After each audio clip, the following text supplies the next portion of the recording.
So what does this image, it's a giant mall, what does this image connect to? How does this connect to our topic of ecological crisis today? So take a minute and think about that for yourself and then talk to your neighbor about it.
What do y'all think?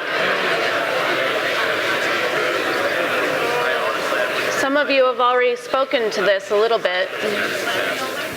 What more do you want to say about this? Or what revelations are you having or connections you're making?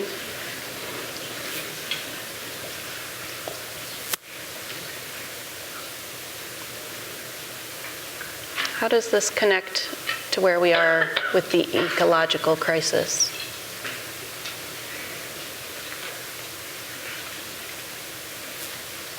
I have one in the balcony. Great, thank you.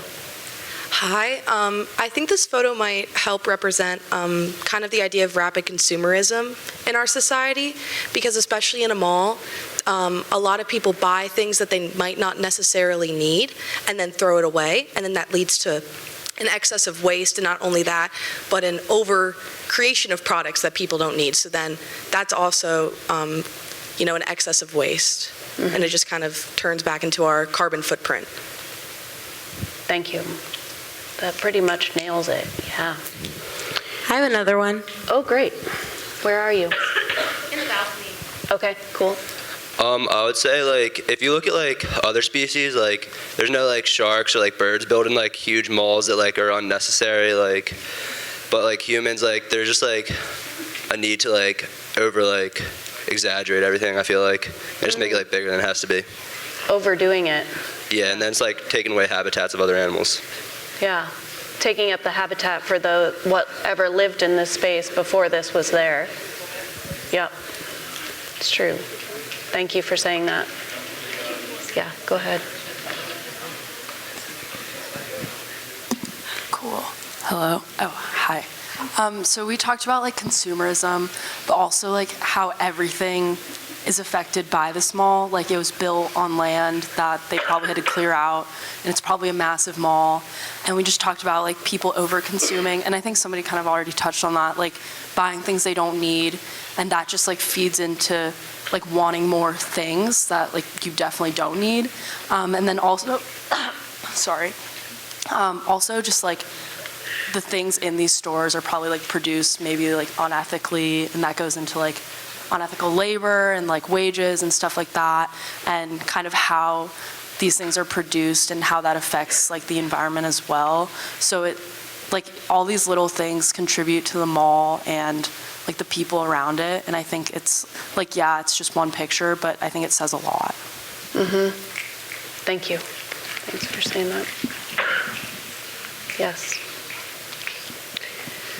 So it is all connected. So after World War II, as I mentioned, consumer spending was encouraged because the US economy was struggling. We needed to rebuild. So people splurged on new appliances like washing machines and televisions and refrigerators and cars. The advertisers perfected strategies to keep people buying by exploiting our emotions, by playing on the things, the fears of what would happen if we didn't buy a particular product, our need to not miss out, our desires to be more attractive. It's brilliant. For those of you who are marketing majors, I'm not knocking it. It's really quite brilliant the way it's worked out. So the lives of Americans have become so intermeshed with the acts of consumption that we sometimes gain our significant, how we feel about ourselves based on our consumption. Rather than on our achievements or the way we are curious about the world, the way that we have personal worth. So often consumption becomes a replacement for all those other things. So today, leisure time is often spent shopping because of the pleasure it provides. It gets the thrill of having something new is so cool, owning the latest thing. But all of that is pretty fleeting because those marketing people know that that's true. So they're going to shift those products. They're going to shift their advertising so that then you need something else new. I need something else new. If we really loved the things that we purchased, then we would take better care of them and want to not replace them. So it's interesting also to note that the hours of work in the United States, the hours that people put into work has grown significantly since 1950, along with this doubling of consumption, at least doubling. That was between 1950 and 1990. I couldn't get any current statistics about that. But now we're not referred to anymore as constituents of this country. We are now consumers, right? In this country, we have about 331.9 million consumers in the United States. That's how many people live here. Corporations spent $290 billion in 2022 advertising. We don't come cheap. That's about $874 per person to get us to buy stuff. So here's an example of that kind of inadequacy marketing that I just mentioned. So this is starting with an old story. Coca-Cola, right? One of those classic things. We don't need it. We don't need soda. Soda isn't good for us. It doesn't give us any kind of nutrition. And yet, at soda fountains and in carbonated bottles, it's 5 cents. It's delicious and refreshing. And, there's a lot of, I think what's interesting about this series is this one is pure and wholesome. It's delicious. So that one's obviously from the 1920s. And we can follow this story through time. There's something like it. There's nothing like it when you're thirsty. Full of sugar. It doesn't actually quench your thirst. Delicious and refreshing. But the marketing, sex appeal. So the 50-year anniversary, how times changed over those 50 years of marketing Coca-Cola. For hospitality, you want to have it so that when your friends come over, they think you're cool. You're going to offer them a Coca-Cola. It's sweet. The friendliest drink on earth. That's interesting. You can drink Coca-Cola when you're in love. Nice. And black athletes can also drink Coca-Cola. So it must make you strong, right? It must be inclusive. It's for everybody to drink Coca-Cola. Open happiness. And then, of course, Coca-Cola. Super sexy to drink Coca-Cola. They're appealing to this deep psychology, right? This need to be accepted and be a part of the community. In addition to its addictive ingredients, that fizz that they put in there, that sugar that they put in there. It's also in the beverage's design. It's designed with just the right amount of sweetener, just the right amount of caffeine, carbonation. that makes you want to grab it and gulp it. So how am I subject to marketing? Where do I fall into it? That's where each of us get to ask ourselves that question. So we are branded in so many ways, a lot of different ways, different things that we buy, things that we think that we need. Nike is not just selling cool shoes and clothes, they're selling just do it. It's the encouragement that they're selling. Coach purses and bags, they're selling the lifestyle of the rich and famous that some of us dream of. Louis Vuitton, classy and admirable and instantly recognizable. Apple, selling connectivity and easy access to the world. And on and on. So when I buy those sneakers or those electronics or those clothes, what's the big picture?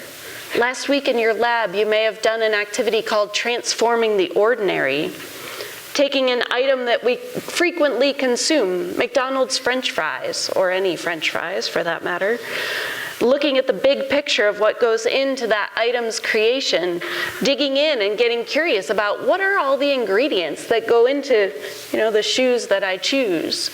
Where did those ingredients come from? Who got them? Who were the people? How much oil was put into making these boots? So there's these layers, just like we've been asking ourselves why and getting curious about things. Here's just the next opportunity so that we can be aware of how branding affects us. And it affects us from a very early age. I see this in my kids. My 8-year-old that wants the Apple Watch for Christmas. It's a real thing. It's a real challenge. So ecological footprint, somebody mentioned it earlier. It's how we can analyze. It's an accounting tool that helps us to see, helps us to estimate the resource consumption, and then also the getting rid of all the waste that it takes for me as an individual, or you can do it for a small town, or you can do it for a country. Ecological footprint measures the human demand on natural capital. It's what supports a given population or a given economy. So by doing this, we can figure out where the boundaries are. What are we willing to and able to use? This week, your lab is going to be about ecological footprints, your individual connections to and impact on Earth. How are those choices then impacting you? In your groups, you'll start considering, is it possible to increase my well-being and decrease my ecological footprint? It's not too late to make a difference on this planet. But we need to start at every level, right? The individual, the local, and the global. You can change your purchasing habits, but then we need to tell people. We need to get other people in on it. So we need to start talking about this as a collective. Because where we are right now, this country overshoot days, so again, this is small.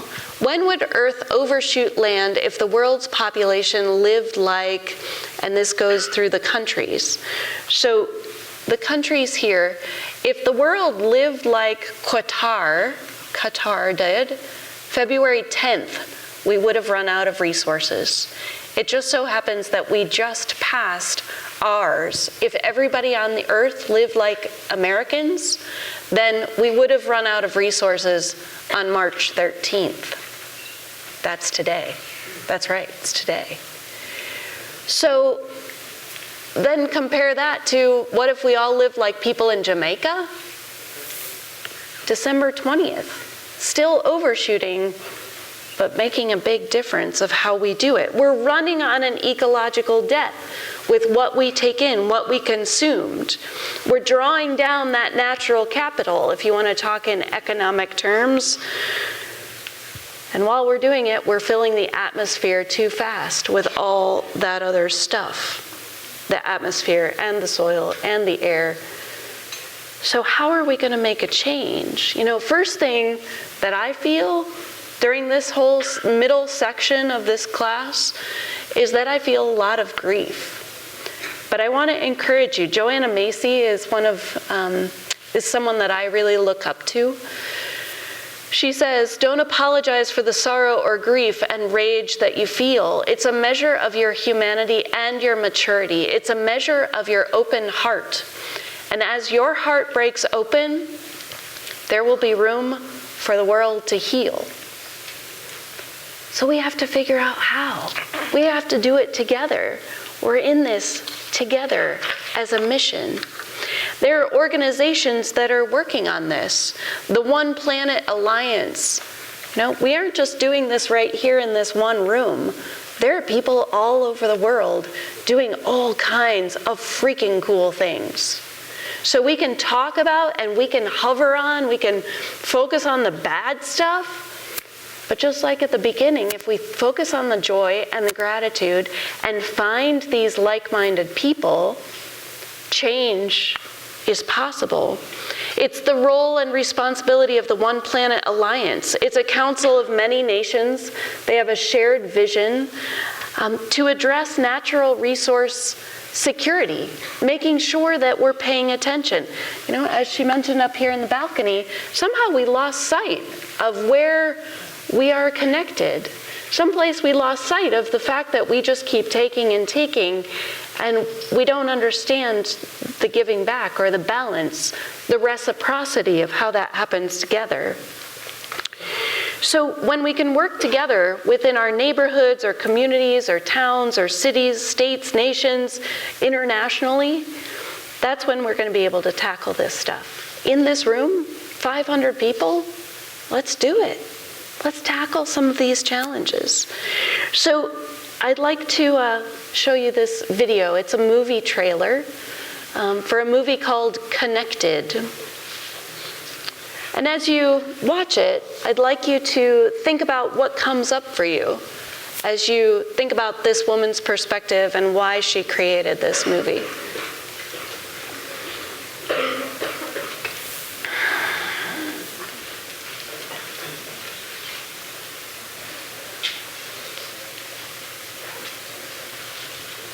So I'm at lunch with this really good friend of mine. We're having a fantastic time. I haven't seen her in years. We're laughing, drinking, talking, but I'm still getting this urge to check my email. And I was like, Tiffany, stay focused. You traveled all the way across the United States to see her. Stay focused.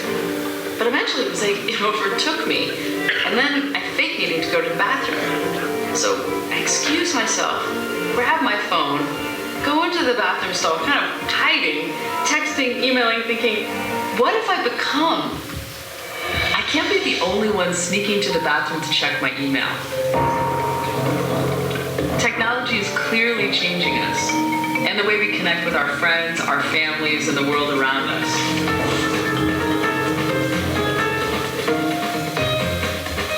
So I set out to make a film about what it means to be connected in the 21st century. Things are changing. There's so much more to think about. And that pace of change is only accelerating. How much faster can it go before we can't keep up?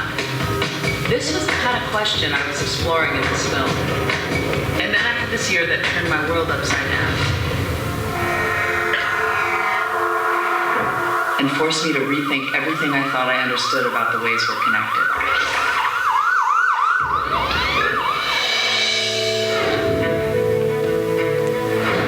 We as humans have accumulated so much knowledge. Why do we have such a hard time seeing the bigger picture?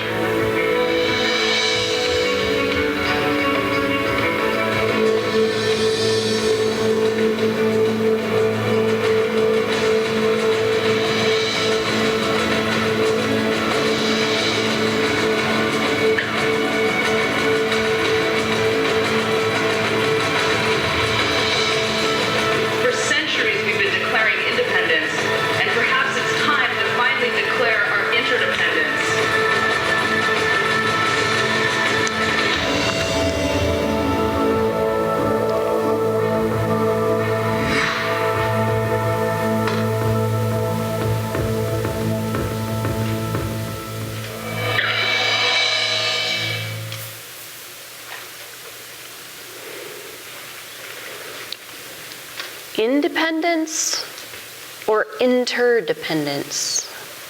I'd like you to write those two words in your journal there. Independence and interdependence. So when we think about how we are connected to nature, right, is it a source of belongings or is it a source of belonging? Together, our individual actions add up to collective action, and that creates our culture. We've been thinking so much about our choices. Our choices that we make in our daily lives influence the choices we make as families, as communities, and then ultimately affects the ballot box, where we can come together to scale and multiply our individual choices. There are like-minded people to you. You are interconnected, interrelated, interdependent on them. So I'd like you to consider this as your pack-back prompt for this week. How could the ecological crisis become an opportunity for you? Thanks for being here. I hope you have a beautiful day, and I'll see you on Wednesday.